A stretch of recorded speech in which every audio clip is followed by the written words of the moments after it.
Hey, good Saturday morning, everyone. It's Meteorologist Ryan Hoke here with today's edition of the Hokey video blog. We are starting out on a very chilly note in the 30s and in some cases the upper 20s here in Wave Country. Can you believe that? It is that time of year already, getting ready for a big possible freeze tonight, a hard freeze in some locations, in fact.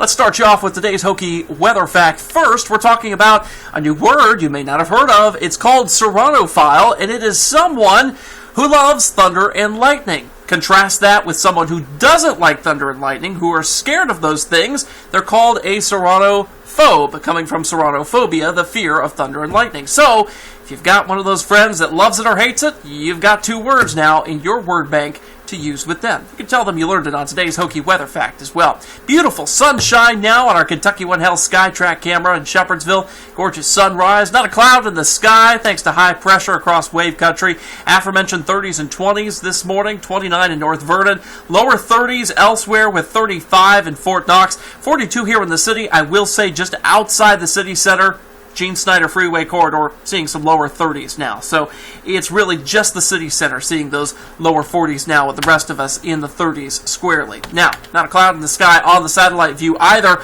Look what's going on, though. Up to our north and east, we've got some snow falling. That's right, snow falling across the Great Lakes now.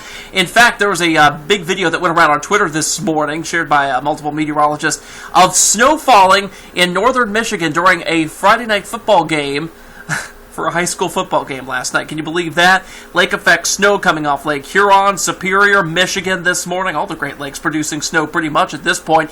Even a little bit going into Erie, Pennsylvania. Portions of northern New York. Look at Maine. Yikes, they're getting slapped with a big band of snow across I-95 just north of Bangor this morning, up near, I'd say the Presque Isle area there, moving into portions of Canada there in Quebec. So, they've got snow up to the north. We've got high pressure just to our north and west. This high pressure is giving us this northerly wind that's helping to drive in this colder air for us, not only this morning, but for tomorrow as well. This high pressure, though, as we go through the next 24 hours, is going to be moving right over top of us. And as it does so, it's going to calm down the winds, it's going to drive colder air in here, and that's what's going to give us the even colder temperatures on tap as we head throughout our Sunday morning. How cold are we looking? Let's get you right to Futurecast, and we'll show you what we're seeing after we get to our freeze watch that we've got, or a freeze warning, I should say, in effect for all 29 of our counties that we've got on tap for tonight. It's 2 a.m. Sunday to 9 a.m.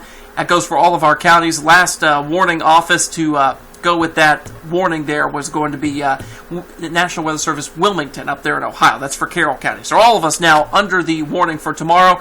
Here's Futurecast. This afternoon, 55. I've gone with 57. I think plenty of sunshine will give us enough solar heating to get us up a couple degrees more. By tonight, here's what happens.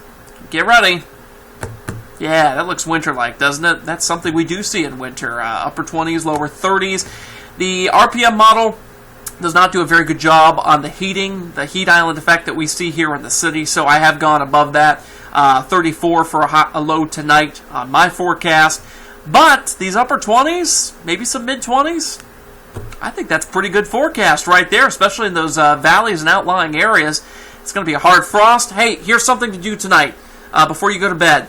Disconnect your hose from your house, all right? We don't want the frozen water inside the pipe going into your hose to freeze and expand and burst your pipes outside your house there going into your hose and destroy a perfectly good hose. So remember to do that. Disconnect your hoses. That's something you do need to remember. By tomorrow afternoon, we're slightly warmer at 59. I have gone with that high temperature on the RPM for our high temperature here as forecast. A little bit warmer off to our west there. All right, here's your 7-day breakdown. I want to show you a few things going on today. We've got a lot of events happening, and temperature-wise, not the best day for it, but hey, at least it'll feel like fall, right? Lots of sweaters and jackets on, especially for wine on the river. It goes to a good cause. Drink up. 56 degrees at 3 o'clock this afternoon. We're down to 50 by 7 o'clock here in the city. The world's largest Halloween party at the zoo. 56 to start, 47 to end. Jackets under the costumes for tonight, especially if you're heading out there this evening. We've also got the Halloween Jack-O-Lantern Spectacular at Iroquois Park. We'll be in the lower 40s by 11 o'clock. Yikes. Bundle up for that one, folks. All right, Sunday.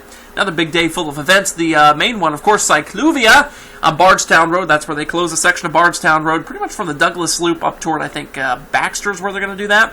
And they let folks walk, hike, run, cycle all over Bardstown Road. It's great for folks to kind of congregate and mill about there in an all-pedestrian way as we go throughout tomorrow. Sunday, 2 to 6. Keep that in mind if you're traveling around. Also keep in mind temperatures a little warmer tomorrow than today, upper 50s. Sounds a whole lot better to me, doesn't it to you? 67 by Monday. We're back in the 70s Tuesday, Wednesday, Thursday, Friday. So we get this ridge of high pressure back in here. Gives us a southerly wind, but it doesn't give us any moisture, so we don't get really any rain out of this. It's just going to be nice, clear skies through that time. Pretty good dry stretch coming our way until after about next weekend. At this point, I've put our rain chance on Monday. Was really tempted to give us a rain chance for Sunday. But at this point, I think it's just kind of a rogue run of the European model, getting this rain in here faster. What's going to happen is we've got a tropical disturbance of some sort. Maybe a tropical storm or a hurricane, we don't know yet. It may just be kind of a tropical mess of moisture moving up here. But I think it will reach us. The latest runs of the GFS not doing that. It's keeping it milling about down there. Our front kind of flushes it out and it doesn't ever reach us. But the Euro's been batting 1,000 lately on these tropical systems, so we're going to go with it reaching us. Only a confidence meter of a 4, though. That's mostly because of timing and placement, which are the two main factors going into a forecast, so hence the low confidence there. So at this point, it looks like we could get some sort of pseudo-substantial rain event either Sunday, Monday, or maybe it may delay into Tuesday of the next week. We're not quite sure on that yet, but just keep in mind that we may have a pretty good soaker of a rain coming our way at some point. We're hoping it's not on the 25th on that Sunday. That is Making Strides Against Breast Cancer here in Louisville. I'm raising money for it this year in memory of my mother who passed away of breast cancer 10 years ago. Yesterday would have been her 49th birthday. Of course, it's tough, obviously to talk about, but it needs to be talked about because there's so many ladies and guys across Wave Country and the entire country dealing with breast cancer, and the money that you donate to Making Strides goes to helping them and finding a cure, which is so essential in this day and age. If you want to donate to my Making Strides effort, just go to my Facebook page. It's Ryan Hoke. Scroll down. You'll see my picture there with a pink tie. Click on that link, and you can donate there. Donate as little or as much as you want. I mean, we're not looking for a whole lot of money, folks. Every dollar you give counts toward helping those with breast cancer and getting through the treatment process. All right, that's it for now. I'm meteorologist Ryan Hoke. I am off tomorrow. Lauren Jones is in with you tomorrow morning. You'll see Brian in the evenings. Otherwise, I'm out of here. See you, folks. I'll see you next weekend.